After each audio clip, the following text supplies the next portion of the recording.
So All I right. mean, the way I start these is like I said, I do little do an opening crack. So what I'll do is I'll count us down. We'll crack our Hmm. beers. I'll bring All right. you I in, like and it. we'll just have a good time. Oh yeah. All right. In three, two, one.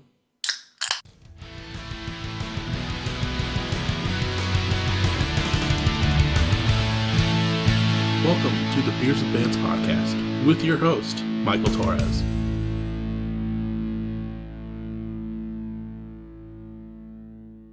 What is up, everyone? Welcome back to another episode of Beers with Bands, or I guess I should say Beers with Podcast for this episode. I'm sitting down with the new homie Brett. How's it going? Pretty good, man. Pretty good. Hey, hell yeah! For people that might not be aware of Brett, you are the host of the Part-Time Rockstar Podcast. Um, for people that haven't checked it out yet, please definitely go do. There's a lot of back catalog to kind of keep you busy, which I want to talk about here in a second too. But it's basically a podcast featuring local artists, kind of diving into Yeah. that like that literal part-time rock star mentality of like what you do it as your normal full-time gig, and then what you do on the side as you're being a rock star. It's a great concept, and I've checked out a couple episodes since we've been in contact, and it's a great listen. Thanks, man. I definitely appreciate the intro. Yeah, of course. And yeah, we'll hop on over and do part two where I interview you after this. So it'll be Dude, fun hell yeah. since we're kind of accustomed to doing that, I guess. Yeah. Hmm.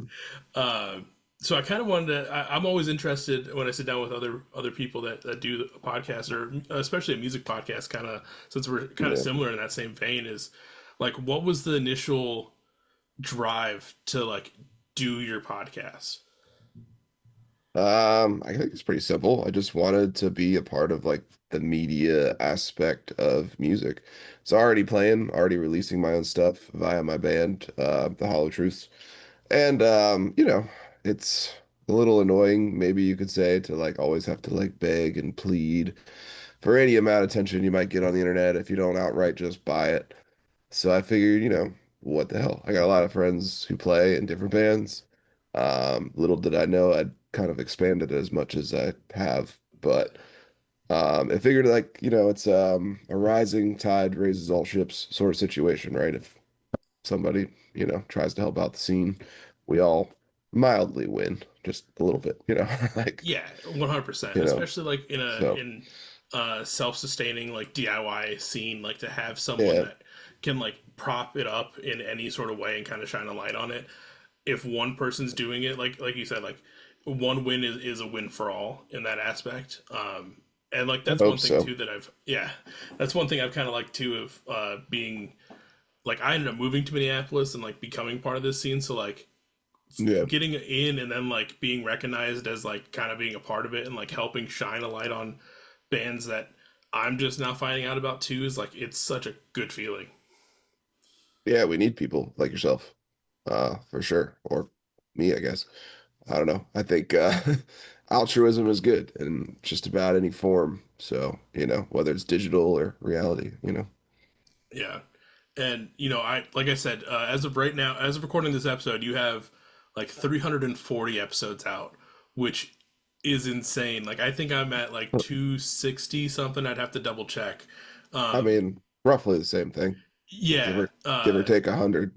right. Like because I mean I think we both started roughly around the same time. I started like Yeah. 2019, but I was like slow going, and then I think your first episode, I mean, I have it written down, was like February 2020, Yeah. and you just been hauling ass ever since. Like, I gotta say, it's very commendable as someone obviously that's doing the same thing as you, releasing on a weekly schedule. Granted, the early releases were, Yeah. uh, I feel like more just really drop and go at like you weren't. It wasn't Yeah. necessarily like a week in between, but like I gotta say, that's commendable as shit to like have done this much work.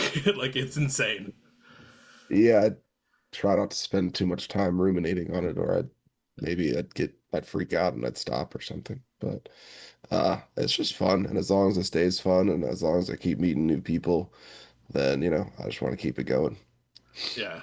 I mean, I've had the same mentality too. Is like we both probably work crazy full-time jobs, and then this is our one thing on the side that brings us joy aside from also doing the Hall of Truths. So like I've always said, once this podcast starts to feel like actual work is probably Mhm. when it's going to end, and it gets put in a box and maybe it gets resurrected at some point, or it just ends entirely. Yeah, Because like that's the tough thing is, as much as I love talking to people and like finding out their stories and all this stuff, but obviously like the whole editing part fucking blows. So once you kind of get over that sometimes, yeah. hurdle, it's well worth it. Yeah, I mean, I don't know how you like to schedule things and arrange your setup and your editing and any of that, but I know for me, it still feels like it's like bursts. So like for some reason, still don't know why. It's the same thing with booking shows too. I can't figure it out, but it all happened in like 1 week, whether I'm, talking to a bunch of people or booking a bunch of shows and then nothing, crickets for like a couple of weeks. So it actually kind of works out where it feels like I am doing a lot for like a short period of time, but then I have a back catalog on the hard drive of, different people I've talked to. So hopefully if I get time during the week, then, get it one out and edited. Yeah, So no, I'm also the same way where like I'll start getting into that motion of like sending emails to like hit people up, and then yeah, it like I don't know if it puts a this is probably the wrong term to, or phrase to use or metaphor, but it puts like a pheromone out in the yeah, world where everyone knows. So like one, I have people responding to emails, but then I have like other people hitting me up at the same time. So it's like okay, I'll record like a chunk of stuff all together and then just spend like 2 to 3 weeks editing it all. But it'll like last me like a month or a month and a half of episodes, so like I can yeah. like just be so much prepared, which is nice. Because there's days I'll get home from work and just be so mind numb where I don't even want to touch my computer. So it's nice to have that like back catalog, kind of like you said. Yeah. And if anything, I might have to like this is always funny when we do or if like you said, doing collaborations because I have to like try to remember which seat I'm supposed to be in. And it'd be very easy for me to start, asking you too many questions here. And I think I actually need to hold off and wait just a little bit longer for part two, which will be That's where fair. I actually interview you. So then we'll maybe we'll really get into the nitty gritty of podcasting, whatever that even is. But yeah. But I guess without sounding too selfish, I'm just gonna try to stop doing that as much. Okay. So Um, I mean, if there's anything that's super pressing, feel yeah, free. Obviously open forum. But yeah, it's nice to see that like we're kind. It's always interesting to see what people like kind of do behind the scenes with all this, and we seem to be yeah, pretty similar. I think a few other people I've talked about, they pump stuff out a little bit quicker, which I don't have the yeah, capacity to do it. So like I like to just build up episodes, kind of like you, which it's nice to know I'm not the only one. Obviously, I'm probably not the only one out there doing it that way, but it's nice to hear it, I guess. Um, yeah. Well, and then to yeah, disregard go ahead. everything I just said a second ago, are you on Reddit? I'm on Reddit, but I haven't joined like Oh, the any of. I'm in like the podcasting yeah, subreddit, so I'll get some tips and pointers from there every once in a while. But um, and then I'm in like a couple of, like Chevy truck ones because nice. drive a Yeah, Chevy truck. That's about it. yeah. I guess what's funny is like without if I did never scrolled Reddit, I would I never know you could be negative about hosting a podcast. Hmm. But I do, I mean, there is a lot of like helpful, cool things in there. I don't want to say it's all negative, but a lot of like people seem very easily disenchanted with it. And I'm like, well, I guess it's an expectation thing. It's like, well, maybe this is going to become a job or something, I guess, if people Yeah, go into it with that mentality and like you're going to make money or get sponsors or something. And then I guess you could get disenchanted that way. But I'm always like trying to drop some positivity in there, man. I'm just like, I don't understand. You know, this is supposed to be yeah. fun, I thought. That's what I thought too, because like I have seen those moments where people are like, "Hey, we're trying to get this going," and like their like goal isn't to like be a decent podcast. It's like their goal is to Yeah. like make money at the end of the day. It's like, dude, I've been doing Yeah. this I just hit started year 6, and I've probably made $10 total from streaming, if that, Yeah, which is still sounds ridiculous. I made a couple bucks off of like merch, but like I'm not putting food on my table like with it. Like it's just this yeah, is just fun. Like if I was right, relying on it for money, like there's no one's gonna be Joe Rogan doing this. right. Like literally, yeah, $100 million.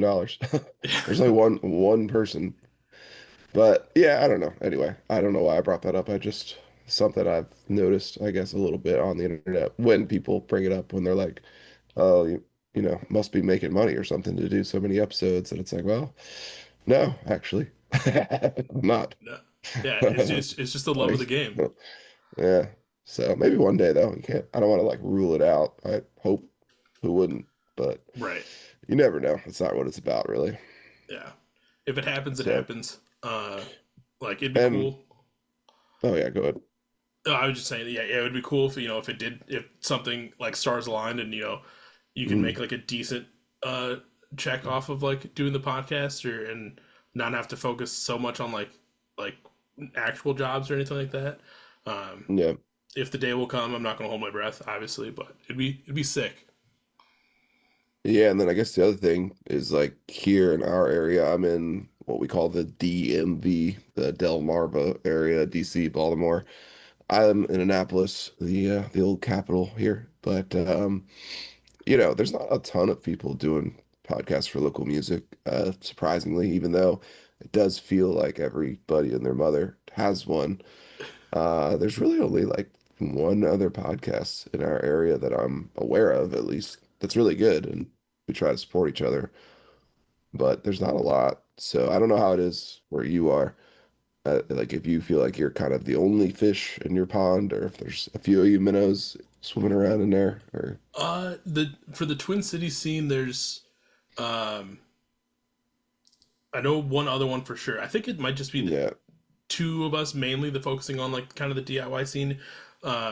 They're called Ear Coffee. They actually live not that far from me, but then we also have like a zine that's kind of that popped up last year. That's kind of been doing some stuff, doing a small podcast style interviews along with their magazine, and then we have a couple uh, media outlet people that'll go to shows like almost like a full time job. I still don't know how they could do it. yeah, I commend them so much. But then they review all the shows and review like kind of new music popping up too. But so I feel like nice. for Minneapolis and Twin Cities being like such a good music scene, like we have a good amount of people like showcasing it in some sort of light. Yeah, that's cool. My brain's already tossing and turning up a few questions for you on Hell yeah. part two. Just Uh, thinking. one cool thing that you also do, obviously, it's the Part-Time Rockstar Podcast, but you also have the Part-Time Rockstar production side of the business. Doing music videos, also like wedding photography and videos and stuff like that for that. But to aside from being a spotlight to showcase bands in like this format, also being able to provide them a financial how do I want to word this financial options for music videos Yeah, is such a great thing to have in a scene. I know depending on who you ask and what age they are, music videos could be a dying thing compared to like probably when we were younger.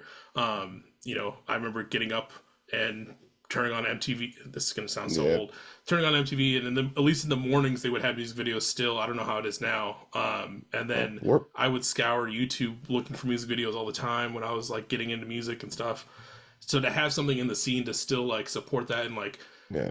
get that kind of media out is still so important. And it's awesome that you're also doing that on top of this podcast.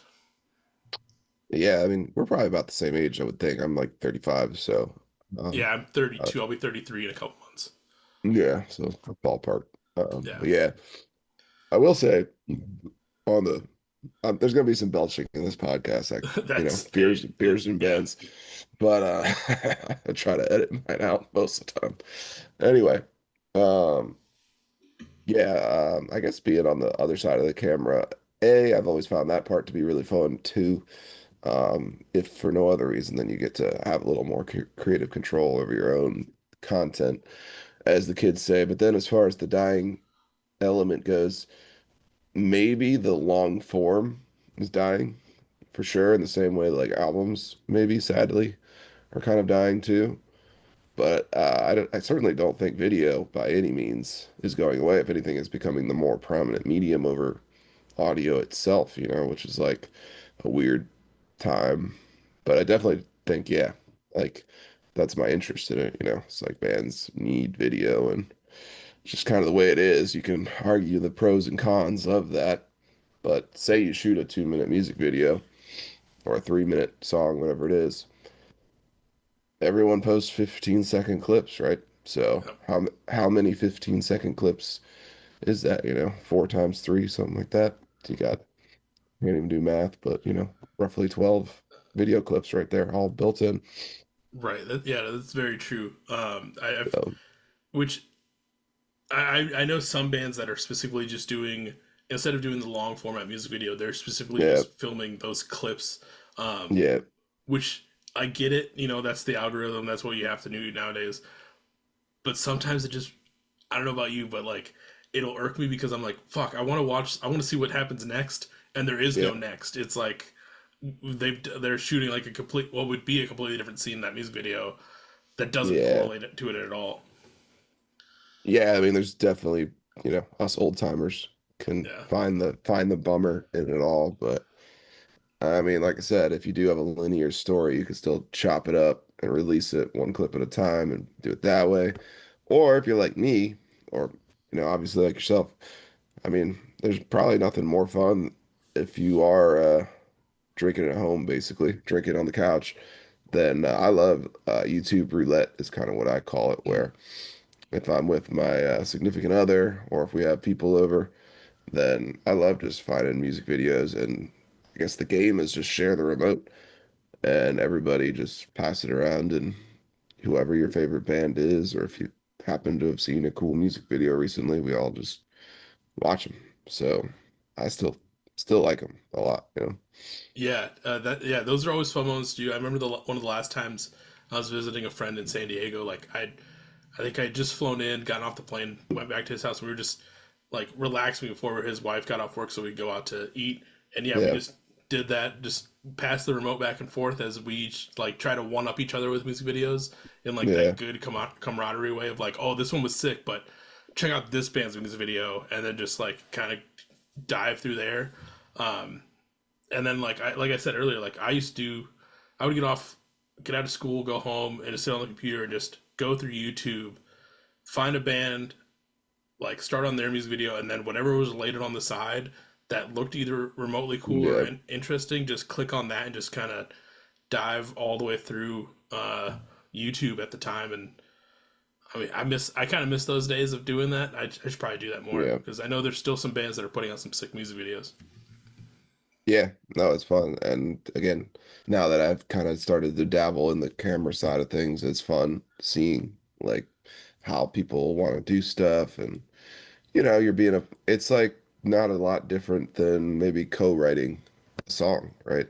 Because you're a collaborator in the creative vision they have for their video thing, the story they want to try to tell, or just maybe it's more like a mood thing or a vibe thing.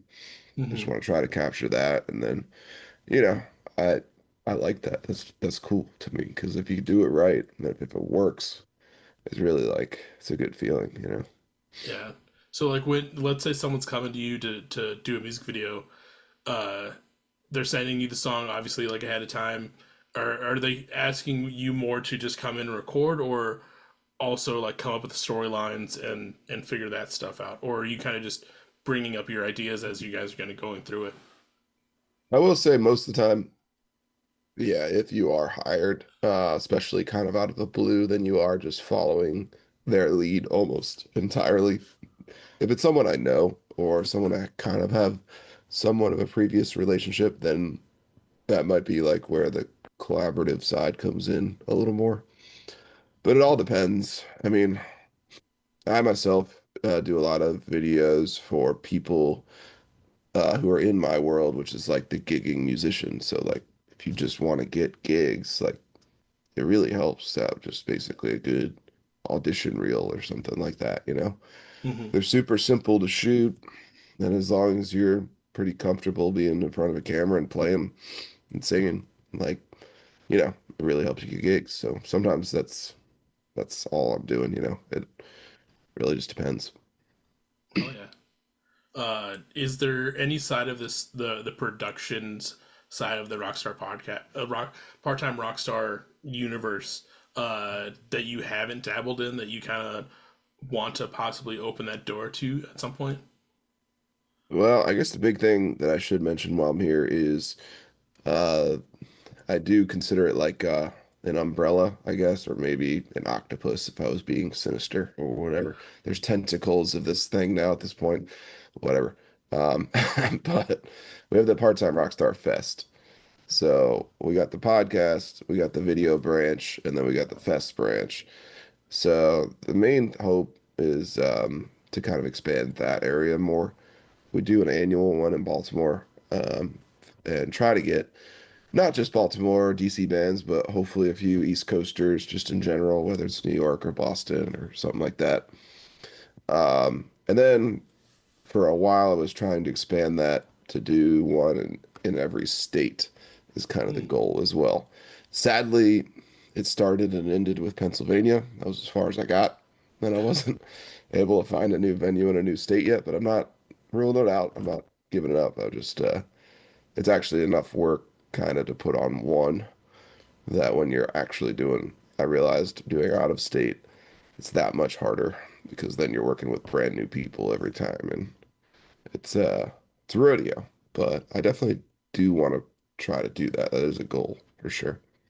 that'd be very sick. Yeah, I did see that this year was the fifth annual part-time Yeah, Rockstar Fest, which is great to see. I just did my second year one this year.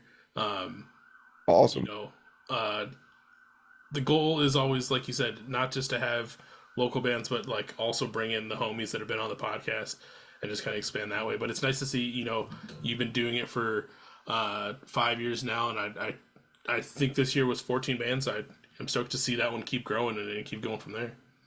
Yeah, I was again scratching back here too much, but just saying that I liked where your head was at as far as doing Yeah, that as well, because I think that's, it's cliche or whatever, but it's like that's reality we're working in now instead of just purely the digital sphere. And I guess when we get to part two too, maybe I'll ask you kind of how your style of interviews go because they do seem to be more in person than me. For instance, I pretty much exclusively do video chats, but the yeah, cool part about the shows and the festivals and the whatevers you want to call it, showcases, so it's everybody in reality hanging out, and it's all because of you had a brainchild, I guess, and started up something you were passionate about, which is cool. yeah, 100%. Yeah, I'm stoked to kind of see what you bring up when we get to that part. And I'd be remiss if we didn't talk about the Hollow Truths. Like you kind of mentioned earlier, Yeah. that is your part-time rock star gig is doing the Hollow Truths. You can you kind of tell the people what you do in the Hollow Truths? Singer-songwriter, I guess, and then guitar player, and then lately, kind of everything else except drums. It really depends. It's like a farm league baseball system kind of at this point. We got AAA ball, we got double A, we got minor, we got it all. So it just depends who wants to play, and I never pressure people, obviously. And I do find, certain people are more interested in the creative side, more people are interested in like maybe just saying playing gigs, whatever that means, being out, and some people like the studio part or something like that. So, anyway, I like writing songs and I like trying to release them, and you know, that's uh, that's the impetus behind probably everything, including the podcast, of course. Um, but you know, yet to see the day where it has, I guess, done anything outside of getting on local radio here and there. So we'll see. Hey, I feel like that's still a big accomplishment, getting on a local radio station, because a lot of bands. they think that like it's a lot harder to get on local radio and all that stuff than it probably Yeah. really is. Obviously, promoting yourself, sending stuff out, making clean versions of your songs. Um, Hmm. but it's still, I feel like, a good milestone to have and still a good goal to have because a lot of Yeah. people, you listen to a lot. I listen to a lot of bands. You listen to a lot of bands. Most of them, we're all listening to them through. Granted, I don't really listen to the radio, anyways, but that's a bad example. Yeah. But I'm listening to them through like streaming services rather than Yeah. there's bands that I know of that are getting on the radio, which is sick to see, because it gives Yeah. those bands like a different audience than they normally would. Yeah. I don't know if I've ever said it out loud before, but it's like me and you kind of are the radio now too, in some extent. Not egotistically, but just like podcasts are, It's the new form, yeah. new media, all that stuff. So it's important, I think, you know, and like, um, I do the podcast probably as much as anything, not to just hopefully again, you know, invigorate other people, because everybody likes attention. My favorite author often says, attention is the oxygen for the human soul. So it always feels good. But, also to like, I guess, invigorate or inspire myself. Because like, I think everybody can get like a little bummed out. The classic example, of course, is you release a song and nothing happens, of course. Or there's absolutely no attention to it at all, whether positive, negative, anything. So like, I think, having that extra outlet of doing something like a podcast for your band or whatever it is cool because it kind of takes the edge off or pressure off of like expectation of your music trying to have to do something. I don't know if that makes any sense. It's a little bit of a ramble, but No, it's good, yeah. Because I mean, like when I have people come on, like, yeah, we'll talk about the music, but 90% of the time we're gonna get down another path, and we're gonna talk you're about right. some Yeah. random bullshit that people may or may Yeah. not care about. But it's nice because it like one thing I really love about doing it, and I don't know how you feel about this, but like I love it because like I'll let a band, especially if I'm outnumbered on an episode, I'll let them kind of ramble a little bit because it Yeah. humanizes them so much more. Oh yeah. Because like we know them through their songs, but to know a band on like, oh, this is what they're actually like, I feel like just adds so much more to them to where you might not connect with their music right away, but if you connect and see that they're like, oh, this is like they're just like me and my friends, if we were just Yeah. hanging out, then like you might connect with the music a little bit differently. Right. And I mean, if you are, I guess, a classical interviewer or whatever the word would be, you want to get to the story behind the person, Mm-hmm. the story behind the music, the VH1 style, whatever it is. There's something somewhere that's interesting, hopefully, to an audience, but if nothing else, maybe interesting to you. Yeah. And to try to get that out is kind of fun. So, Yeah. Uh, um, for the Hollow Truths, I think hold on, I have it up here on this other screen. Your latest release, "Chasing a Dream," "Acid in My Coffee," great single. I also nice. kind of went through everything else. Guitars aren't meant for cases. Yeah. Like, what else is coming up on the horizon for the Hollow Truths? Well, I actually got news as of like yesterday that that song is actually getting featured on a really big podcast. One of my favorites. I don't know if you've heard of Less Than Jake, Oh yeah, but yeah. Chris to makes a podcast is the name, so gonna obviously give them a shout out again. At all times from here on for eternity, but I don't know, whatever. Um, they feature like a new band at the end of every show, but I like the episodes just in general because they really break down the studio side of especially like one hit wonder songs, Hmm. which I will forever be obsessed with, or like just because I love that notion that like even if you weren't a career band or a band that just destroyed and slayed album after album and really truly made it, there's still bands out there that like to this day, like for instance I know one here in Annapolis. The dude bought a house with his one hit wonder. I'm just like, that is so killer. That's so cool to me. I mean, outside of town and outside of here, I don't know if anyone would even heard of his band or his song, but does not matter. And I really like hearing about those stories. It feels like a winner for the little guy. And Right. so anyway, his podcast I feel like does a cool job of that, and it'll be an honor to get featured. So I'm very excited about that at the moment. Hell yeah. Well, congratulations. I'll drink to that. Crack, crack another one too. No, yeah, Uh, that's amazing. Hopefully, everyone checks out that episode. It'll probably drop a little bit before this episode, I'm sure. But everyone, go listen to not that Chris yeah, needs any more plugs, but go listen to his yeah. podcast if you haven't already. If you're a real music studio nerd, you might like it. If you're not, don't worry about it. Uh, but in general, I think you got a lot of crazy stuff going on. Like I mentioned, you have at this time 340 episodes out at the time of Yeah. this recording, and I went through the whole list to see if there was anyone that we had a crossover with, and there was only Oh, we should. three out of your entire 340, Oh, yeah, which is cool because it really shows just yeah. how much music is fucking out there for one for everyone True. listening. Like there's more than just my podcast, more than just your podcast worth of music. There's so many bands that are on everyone else's podcast that might not be on ours yet. But it was at least nice to see some sort of crossover. We had All Systems Go from Oh yeah. Philly, New Jersey area. Danny Van Zant from Michigan, and most recently you had them on New Junk City as Oh yeah. well. Great band. Yeah, super sick dudes. But yeah, it was kind of crazy that it was only three out of both of our Yeah, back catalogs. that is a little crazy, sure. But we'll get to it in part two because actually we'll have to find out who you target. What Okay, kind of yeah. bands. So Um, I know we've kind of jumped around a lot between your podcast, your productions, and the Hollow Truths. But is there anything that I might have missed that you want people to know about your umbrella of your quote unquote part time company?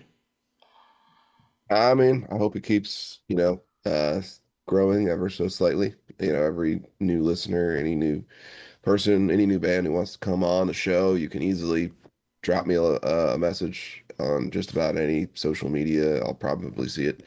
And if not, my email is widely available, I think. And for what it's worth, I guess I feel like part of my story just always seems relevant that I should just mention is that I did work for the fire department for a very long time, and that's kind of where the notion for the part-time rock star thing came about. Was gigging on the days that I wasn't working there, and that was kind of the story that started it. And um, yeah, that's probably a good place to kind of wind it down. Hell yeah. Well, before we end, I do have two remaining questions for you. One, this is obviously beers with bands. You don't have to be drinking on these episodes because I'll definitely do that for you. But I know you're drinking a But fine beverage on this fine Sunday afternoon. What are you oh drinking yeah, today? I thought you'd never ask. It's been a whole 30 minutes. So it is the fuzzy scrumpet, and I've been saving it for a special occasion, such as this, because it's my favorite brewery in York, Pennsylvania, Collusion Tap Works, Oh, which is probably about an hour or two from me, but I was up there because my significant other loves the band 21 Pilots. hmm, So we were going out to see, so it's cool. sick, sick. I know you called mine out earlier, but most people already saw this coming. It's Yeah, good old hams. It's it's it's great good. It's beer. cheap. It's already in the fridge. Can't go wrong. Yeah.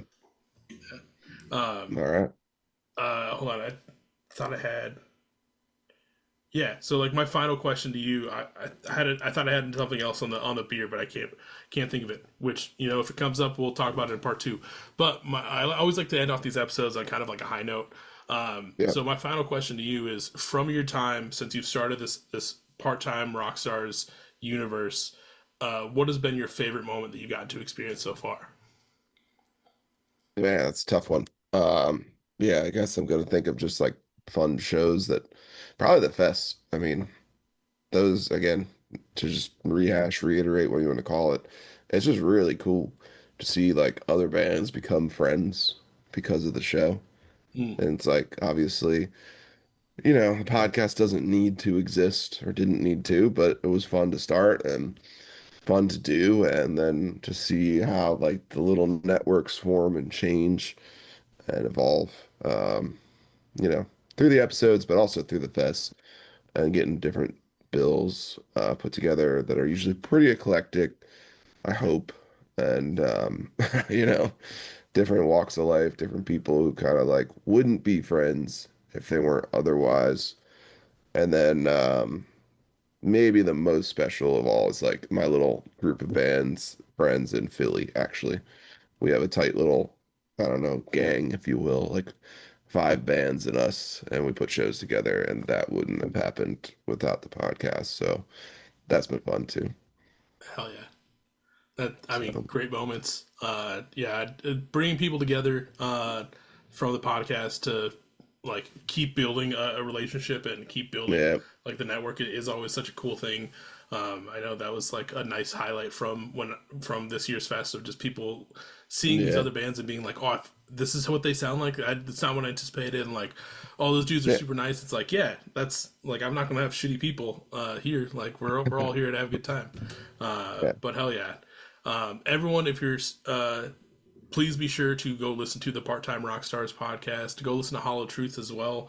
Be ready for new music. As I normally say, depending on where you found this episode, whether it's Facebook, Instagram, Twitter, Threads, Blue Sky, or you watch the YouTube version, got to see Brett's lovely face like I did today, check the hyperlinks down below. Follow Part-Time Rockstars and Hollow Truth on all the socials to be ready for new episodes, new music, and everything else that Brett has up his sleeve.